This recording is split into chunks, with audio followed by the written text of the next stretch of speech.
Though it's the dead of summer, the start of the 2004 Mountain West football season draws ever nearer. Steve Perez here with Louis Weiner with one of them their special editions of Aztecs All In.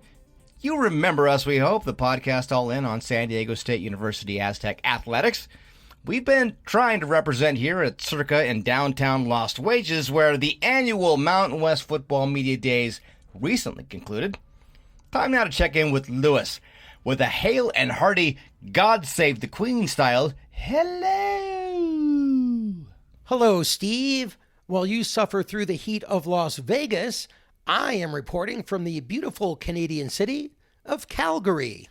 In this edition, the Mountain West Commissioner sounds a new buzzword, threat casting, but overall paints a bright and positive picture of her conference at this point. The Mountain West Conference media doesn't seem to have much confidence in Sean Lewis's new AztecFast brand of football. We'll also check in with Coach Big Sean Lewis for the latest on the development of AztecFast. So with that, another year in the commissioner's chair, another set of challenges vying for the attention of Gloria Nevarez and her crew. Last year, the protracted dispute between San Diego State University and the Mountain West about the Aztecs' status for the coming years, owing to talk of some magical process by which they would join the Pac-12. That sort of sucked up some oxygen in San Diego areas, but instead, the Pac-12 became the Pac-2. The Aztecs not only did not join it, but the football program appears to have moved into a rebuilding phase after winning only 4 games under Coach Brady Hoke. They also failed to make a bowl game, of course. His retirement replacement has added a lot of new faces and a big freshman class and a whole new way of doing things on the Mesa. For her part, Nevarez, in a 20-minute talk and Q&A with the assembled media, praised the venue Circa here in Las Vegas and talked about how the Mountain West is on the ascent. Increased crowds, more national media exposure, more revenue. She's smartly accentuating the conference's positives, including the fact that the Mountain West is pretty much the largest collegiate sports league now in the western part of the United States. And with the expanded FBS playoffs to 12 teams, the Mountain West now has a shot at making more noise on the national collegiate football scene with more revenue to boot. We continue to be one of the most successful and competitive conferences nationally. We intend to be a top 5 FBS conference. Remember, this year is the first year of the expanded football playoff, and every FBS league will have equal access to that playoff. The 5 top conference champions get automatic qualification, and 7 are chosen at large. Since 2009, the Mountain West, specifically Craig Thompson, have been leaders and advocates in getting this expanded playoff adopted and, more importantly, retaining that equity of access. Our goal is to annually qualify for that AQ as well as be considered for at-large opportunities. The question to be answered this year, after it's all said and done, is this: will the Mountain West gain one of those at-large opportunities? That's to be decided on the football field and by the committee selecting those at-large teams. Now, from a conference standpoint, Nevarez and her crew focusing on a long-range plan courtesy of input from athletes, fans, and all those in between.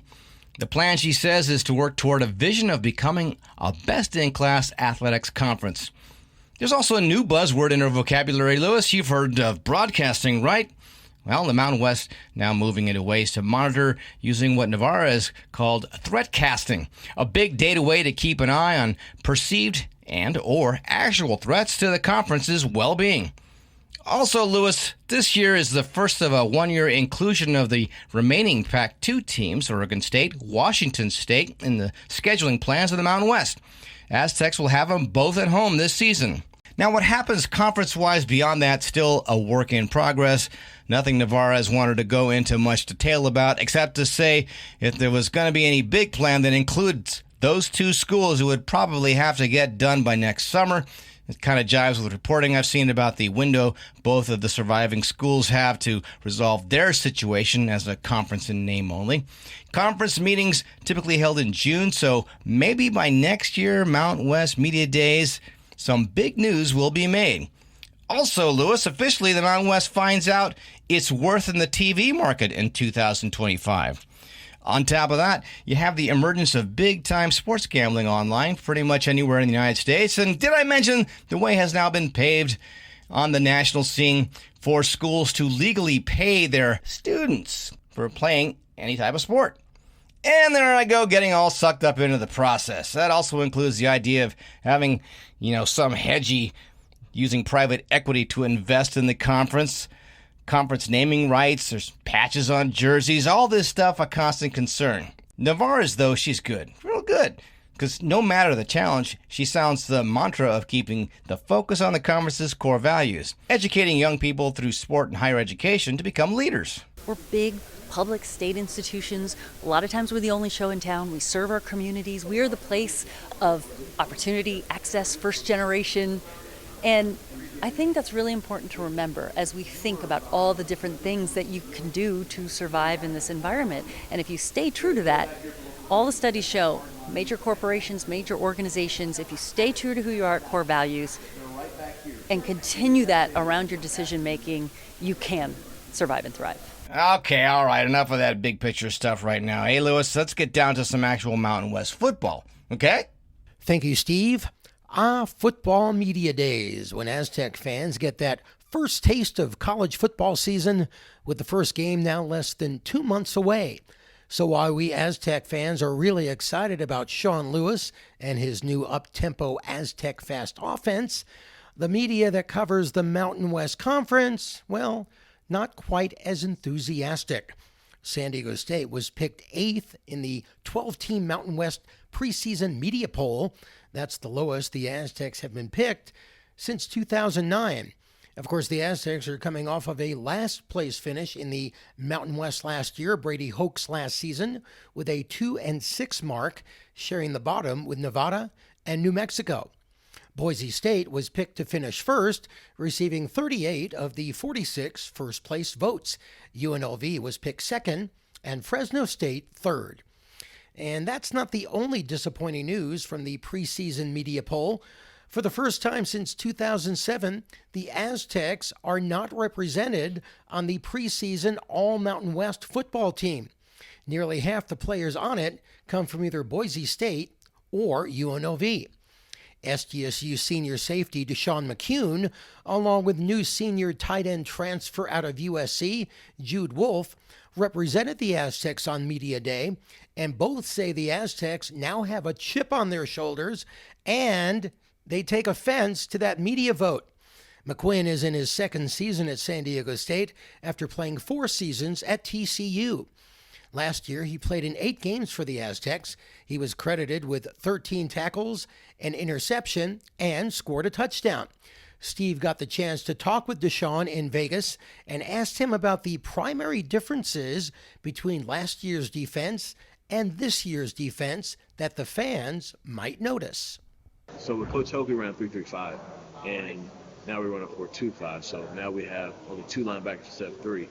And I think that'll probably be the biggest change that fans could see. But from my perspective, we have a lot more plays than we did the other year. So we try to, that's how we train too. So we train to be so fast. Like Jude, he plays for the offense, and they go at a very fast tempo. So that'll be very changing to the fans' eye as well. I think it is starting to be a new norm for college football and high school football. A lot of the higher divisions of high school football, that's starting to be a new norm.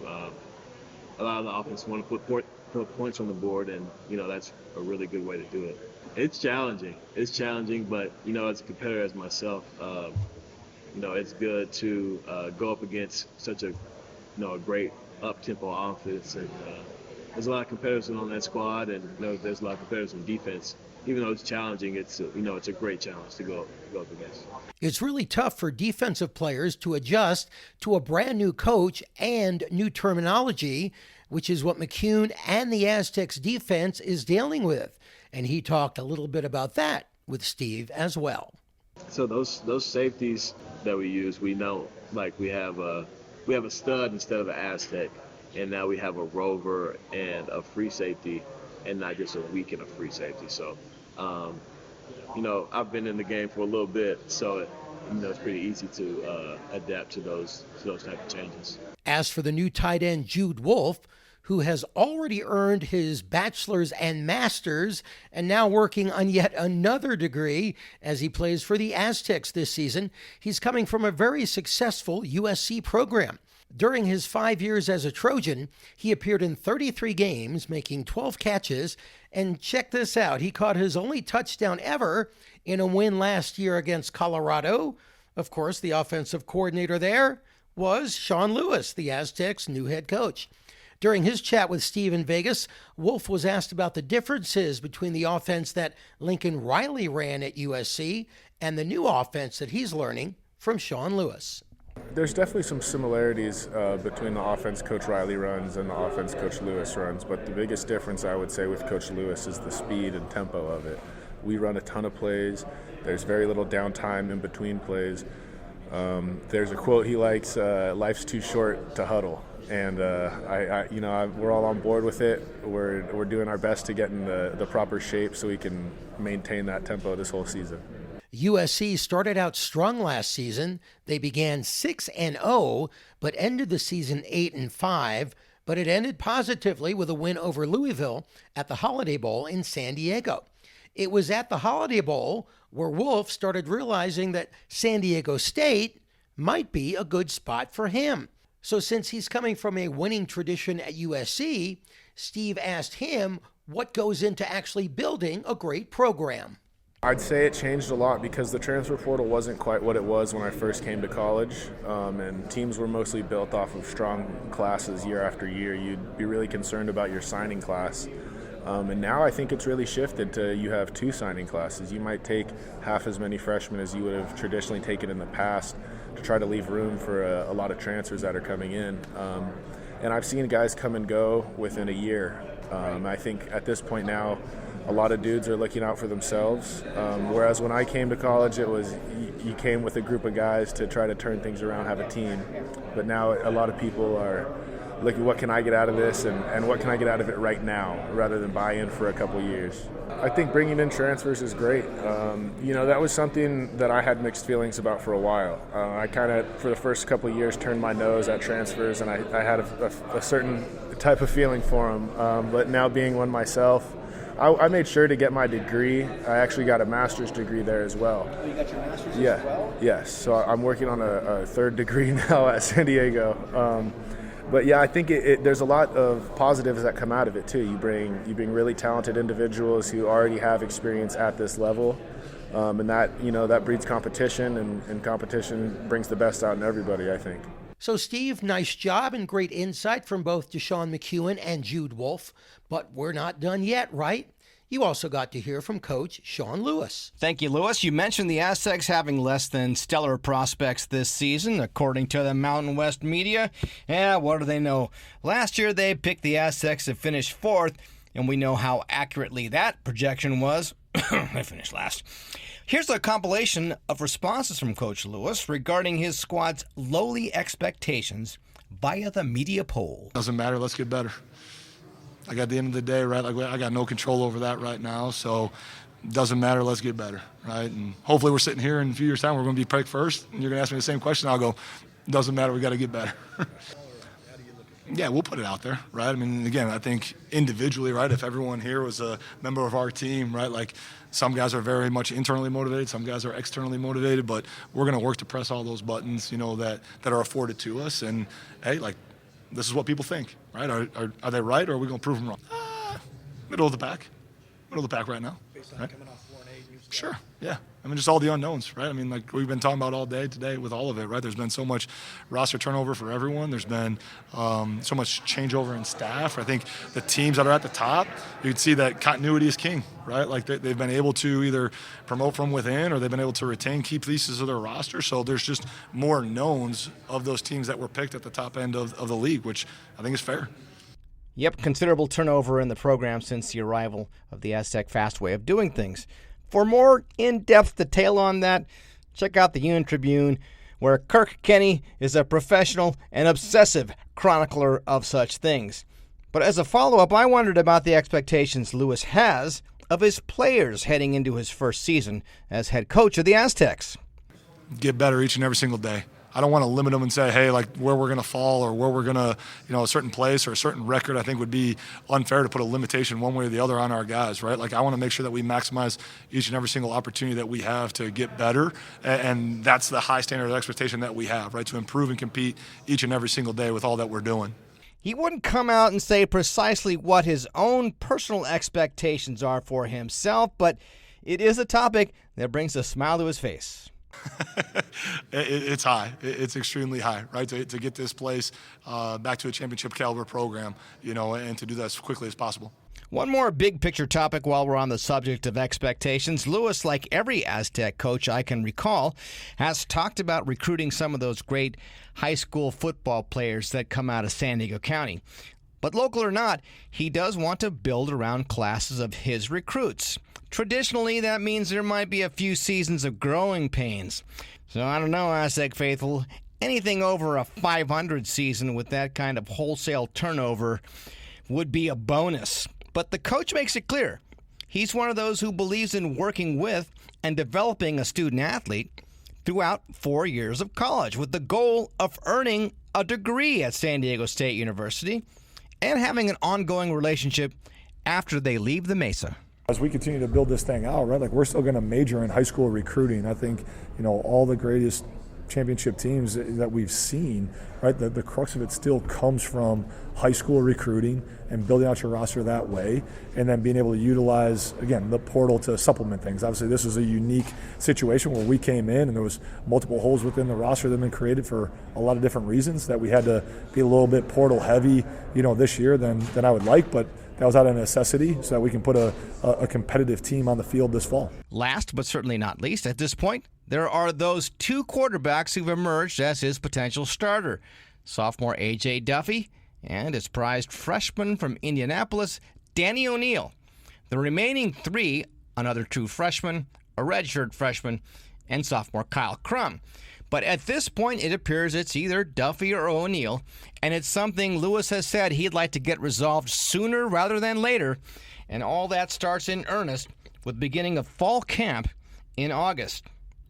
Coach Lewis got a lot of other questions here from Mountain West media and during those up-close and personal Q&As with the TV networks, many choosing to pick through the storyline of his time in Colorado State and getting yanked around as the offensive coordinator under Neon. But for our purposes, that topic is not worth plowing over the old ground. The man appears fully focused now on AztecFast. Meantime, we'll have some more interesting tidbits from Mountain West football media days in future episodes, including some from future opponents. But what do you say, Lewis? We leave it there for this special episode of Aztecs All In from Circa Resort and Casino in Sin City, while there are still a few bucks left in the wallet. Thank you, Steve. Before we go, make sure you save the date for Aztec Football Fan Fest. You can usher in this new era of AztecFast football on Saturday, August 10th at 5 p.m. at Snapdragon Stadium. And that will do it for this edition of Aztecs All In. Thanks for spending some time with us. Please follow or subscribe wherever you listen to your favorite podcasts. You can also drop us a line at aztecsallin@gmail.com and follow us on the X at Aztecs_all_in. So until next time, for Steve Perez, I'm Louis Weiner. Take care.